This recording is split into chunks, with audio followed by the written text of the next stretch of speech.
Dr. Woodall again. Thanks for joining me here.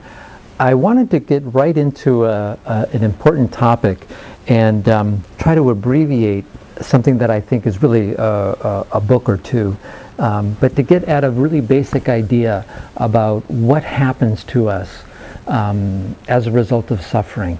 It sounds a little academic, I know, a little abstract, but it's actually very, very important, because when we're dealing with interethnic crisis, when we're dealing with disadvantaged youth at risk, when we're dealing with violence in the community, troubles in school that have to do with disconnected kids, all of this has to do with, at its root, how these kids are responding to their confusion about suffering in their life.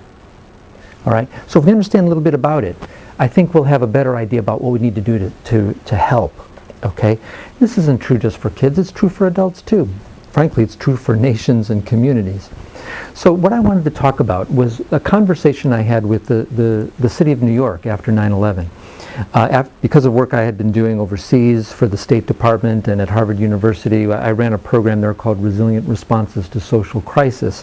So after 9/11, the Department of Youth and Community Development of the city of New York gave me a call, and they said, will you help us figure out what to do with the kids? You know, should we have them all drawing pictures, or what should we do? Or do we need to get counselors in all the schools? So I said, I'll be right down. So next day I drove down and met with the representatives of the Department of Youth and Community Development, DYCD, in the mayor's office, and the Department of Ed, and we talked about these ideas. And I said, first of all, don't turn these kids into patients. They're not mentally ill just because they're in pain or confused or suffering or in anguish. These are normal human responses to a terrible event. So they're not mentally ill just because they've had these experiences.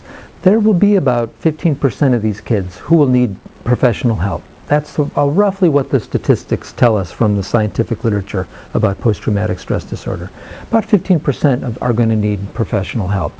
I said, but we've got school counselors and we've got a mental health system. We got to be thinking about those 85% of kids, actually all of the kids, in another way. We've got to be thinking about them in another way. And this is what I suggested. More than thinking about post-traumatic stress, what I'd like us to be thinking about is the effects of trauma on our sense of who we are, our sense of identity. And I suggested to them that there are three, in general terms, there are three types of responses. The first response I call a weakened identity. And I'll just give an example of, let's say a child who sees a terrible event, something like a car crash in which someone is killed, or that someone is robbed, or they saw a terrible event of the buildings coming down in 9/11, or the levees break in New Orleans, or they've seen violence in the Middle East. They have an overwhelming experience that has a couple of characteristics. They have little control over it, and it's terrifying, right? They feel overwhelmed with the fear of the event. One of the things that happens is that, first of all, every child is born with a sense of hope. You just watch a 9-year-old play, and they're a hero. They're a superhero. They're saving the world. They're saving their mother. They're saving their father. They're saving their country. They're enacting a vision of themselves as a powerful person who can do good in the world. Once you've had a terrible experience, though, that terrible experience has a lot more emotional power than your fantasy. The fantasy of being a hero is just a fantasy. You manufacture emotion about it, but when you're really scared because something bad happened, or really angry, or confused, or anxious when something bad happens, that's much more real than your fantasy. Suddenly, your fantasy is robbed from you. The idea of a future is sort of taken from you. And in its place is put the overwhelming experience of that loss, of that trauma. So what happens is now where you thought you might be someone who could contribute to the good in the world, now you don't really think it's true, because this experience was definitely not good. And this bad experience must be what you deserve, must be who you are, right?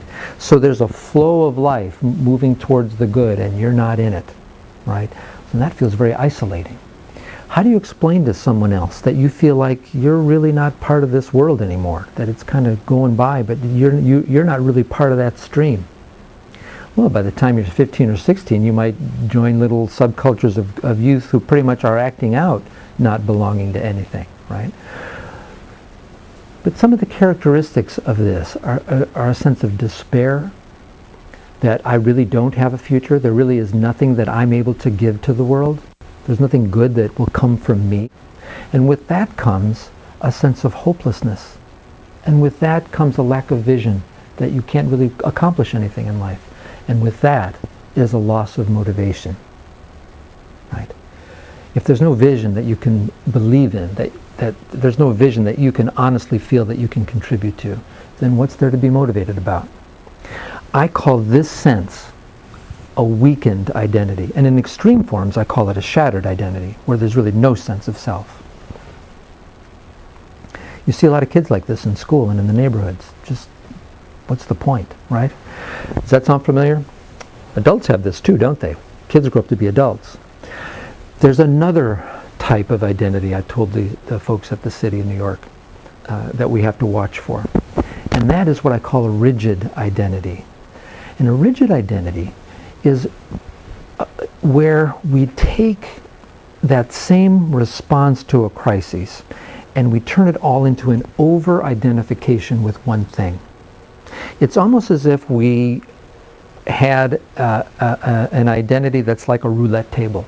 You know that it's got all the different numbers, and you put your chips in all the different numbers. You got 3 chips on being a Democrat or a Republican, and 4 chips on being a Presbyterian or a Jew or a Muslim, and you've got 8 chips on being a mother or a father or a son or whatever it is, and you've got Elks Club and Boy Scouts or whatever your identifications are. You've got emotional chips on all those numbers. What happens after a crisis is that we take all those emotional chips and we put them on one number. We become a hyper-Democrat, a hyper-Republican, a hyper-American, a hyper-Israeli or Palestinian, a hyper-black or white or Hispanic, or a hyper-gang member, or a hyper-Red Sox fan, or a hyper whatever it is, you see? And everything other than that one thing we see as bad. That one thing becomes the symbol of all of our hopes. And if anything challenges it, we see them as absolutely evil, because all of our sense of good is in that one thing. Do you remember after 9/11 how there was a sense of we're all in this together, how close we all felt, and how quickly that degenerated into people pointing fingers and saying he or she is un-American, they're a traitor, right? Do you remember that? That's this process in action. And I said to the people in New York City, these are the problems. The problem isn't going to be post-traumatic stress disorder. That's a real issue. But the serious issue the city needs to address is kids falling into either despair, right, and a weakened identity, or rigidity, a rigid identity, and the anger that comes with it. Because once these kids become rigid, anyone outside that group is the enemy. So we're going to see more gang violence, more ethnic tension, more religious extremism, more political extremism, and that will tear apart the fabric of communities, and that will set the stage for violence. So I said that's the danger after 9/11. It's despair and rigidity. And what will happen is these rigid identifications, these rigid kids will be fighting amongst each other, one rigid identity against another, or they'll be trying to either recruit these kids, these weakened identity kids, or they'll be victimizing them. We have to show kids a third response. We have to model it for them. We have to get all the leaders of the city, the heads of the schools, the political leaders, the social leaders, the pop culture leaders, to say we're all in this together. And then we need to teach the kids the skills they need to be able to live in a world like that. The work of the Unity Project is about that. How do we construct environments in which we can help kids practice the decisions they need to make to form a compassionate identity? It's one of the things that binds us. So instead of responding with despair or rigidity, we respond with a sense of coming together. This is critical.